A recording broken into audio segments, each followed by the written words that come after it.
저는 정말 비범함은 한순간에 하루아침에 비범함으로 되는 게 아니라 아무것도 아닌 일들이 모여 아무것이 된다고 저는 정말 믿고 경험을 했습니다. 그래서 저는 오늘도 이렇게 아무렇지 않은 영상을 남깁니다. 저는 21살에 입대해서 취사병으로 근무했습니다. 취사병은 특성상 계급이 낮을 때는 2배로 힘들고 계급이 높아지면 엄청 편한 시스템으로 되어 있습니다. 힘들게 취사병 일을 하다가 8월이 되어서 처음으로 싸지방에 갈 수 있게 되었습니다. 근데 싸지방에 가서 페이스북을 키는 순간 저는 너무 억울한 마음이 솟구쳤습니다. 20살 성인이 되었다는 자유를 누림도 잠시 21살이 되고 머리를 빡빡 밀려서 여자친구 그리고 가족들과 생이별을 하면서 저는 군대에 붙잡혀 온 것이나 다름이 없었다고 생각했습니다. 그렇게 하루에 반 이상을 진짜 열심히 일하면서 받는 월급은 한 달에 14만원. 담배를 피는 사람들은 담배값도 안 나오는 돈이었기 때문에 저는 정말 시스템이 마음에 들지 않고 부정적인 생각을 많이 했습니다. 싸지방에 가서 페이스북을 켰는데 억울했던 이유는 저는 이렇게 빡빡 밀려서 한 달에 14만원 받으면서 선임한테 위에서 갈피고 막 그렇게 지내고 있었는데 대학교 방학을 맞은 이제 여자 동기들은 해외여행을 다니고 배낭여행을 다니는 것입니다. 그때 당시에 저는 상대적으로 박탈감이 엄청나게 크게 왔습니다. 근데 이런 생각이 들었습니다. 군대를 오지 않는 사람들은 제가 이렇게 군대에 2년 동안 있는 시간 동안 배낭여행이나 해외여행을 하면서 하물며 견문이라도 계속해서 넓힐 텐데 나는 내가 군대 안에서 이렇게 부정적인 생각만 하면서 2년을 흘러보낸다면 23살이 돼서 나갔을 때 정말 큰 차이를 보이겠구나, 병신이 되겠구나, 차이가 너무 날 거라고 생각을 해서 결심했습니다. 어쩌면 여자들은 군대를 오고 싶어도 이제 현역 병사로는 올 수 없는 시스템인데 그렇게 못 오는 게 아쉬울 정도로 내가 군 생활을 정말 열심히 멋지게 해보자 이런 마음이 들고 나서 그때부터 뭘 해야지 내가 군 생활을 알차게 정말 알차게 보낼 수 있을까 계속해서 고민했습니다. 제가 현역 시절로 있던 중에는 독후감 마일리지라는 제도가 저희 부대에는 존재했습니다. 책 25권을 읽으면 1박 2일 포상휴가를 주는 제도였는데요. 저는 그날도 포상휴가를 위해서 책의 머리글 정도만 읽고 독후감을 이제 소설 쓰듯이 쓰고 있는 와중에 군 생활을 하면서 무언가 얻어가려고 하는 놈이 왜 또 이렇게 부질없는 짓을 반복하고 있지? 하는 생각이 들었습니다. 그러면서 책을 진짜 읽고 싶었던 관심이 있었던 책을 읽고 독후감을 쓰기로 마음먹었습니다. 다음 월급날 제가 평소에 하고 싶었던 장사꾼이 쓴 책, 사업가들이 쓴 책을 월급 14만원치를 모두 구입을 했고요. 그중 총각내 야채가게 대표님 이영석 대표님이 쓰신 인생을 변명하지 마라라는 책을 읽고 제 인생은 변화하기 시작했습니다.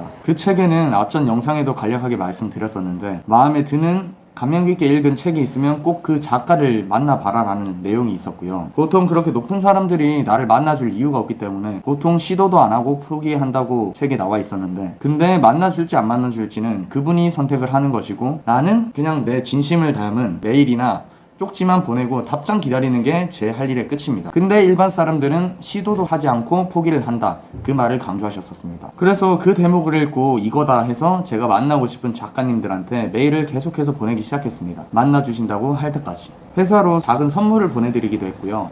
만나주시겠다고 어떻게 보면 때를 썼습니다. 그렇게 과일 장사하시는 대표님, 투자회사 대표님, 여러가지 기업을 운영하시고 계시는 대표님, 그리고 강연 기획자, 그리고 사업가 등 다양한 분야에 성공한 사람들을 만나보니 정말 제가 작은 우물 안에서 살고 있었다는 걸 뼈저리게 느꼈고요. 내가 보는 것이 세상의 전부가 아니었구나, 내가 정말 좁은 우물 안에서 살고 있었구나 하고 뼈저리게 느꼈습니다. 그래서 더 책을 열심히 읽었고요. 더 내 삶에 좋은 습관들을 남기기 위해서 노력을 했습니다. 저는 그들의 세계에 꼭 들어가고 싶었거든요. 열정이 넘쳤고 꿈이 있고 그 꿈을 생각했을 때 가슴이 뛰는 그렇게 군생활을 하면서 총 6분의 대표님을 만나 뵙고 140권이란 책을 읽고 블로그에 틈틈이 그날 느낀 점을 기록을 하고 새벽 1시까지 연등하는 것을 하루도 쉬지 않았습니다. 하지만 문제가 하나 있었습니다. 나는 어쩌면 그분들을 만나면서 내 속은 변화했지만 제 현실적인 부분은 변화한 것이 없었는데 어쩌면 제가 본질이 바뀌기 시작했습니다. 나 누구를 만나봤어, 나 이런 거 했어, 이런 껍데기에 제가 집중을 하기 시작하면서 제 문제점이 발견됐습니다. 한 번은 한 대표님의 초대로 한 사교 모임에 초청을 받았습니다. 강남에서 주최된 사교 모임이었는데 저는 제가 군대 안에서 굉장히 열심히 살고 있다고 생각했기 때문에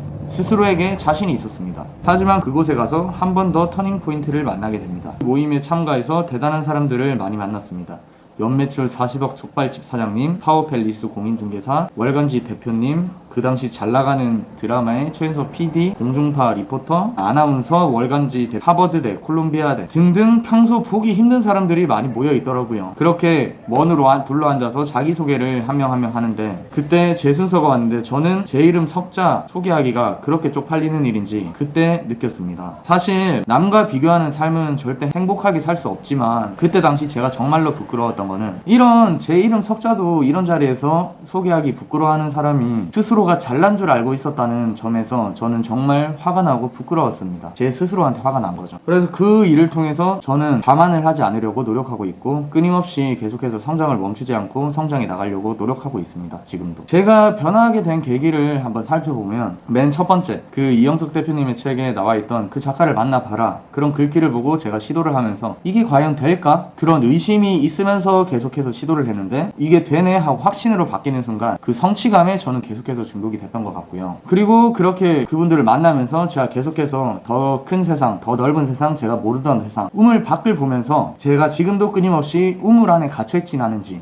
고정관념을 깨려고 많은 노력을 하고 있습니다. 책도 꾸준히 읽었고, 동기부여에 대해서도 공부를 많이 했습니다. 그리고 무언가 생각이 들면 따지고 세세하게 분석하기보다는 저는 무식하게 하고 봤습니다. 결정은 빠르게 하고 그 결정에 대한 후회가 없도록 최대한 노력을 하고, 좋은 결과가 나오도록 항상 노력해 왔습니다. 돌이켜보면 만나고 싶은 분께 진심을 담은 메일 한 통 보낸 것, 또는 그렇게 메일을 보낼 수 있게 해보라고 했던 그 책을 읽었던 것에서 제 변화는 시작했습니다. 이처럼 책을 읽거나 메일을 보내는 것이 어려우신 분은 없으실 겁니다. 저는 정말 비범함은 한순간에 하루아침에 비범함으로 되는 게 아니라 아무것도 아닌 일들이 모여 아무것이 된다고 저는 정말 믿고 경험을 했습니다. 그래서 저는 오늘도 이렇게 아무렇지 않은 영상을 남깁니다.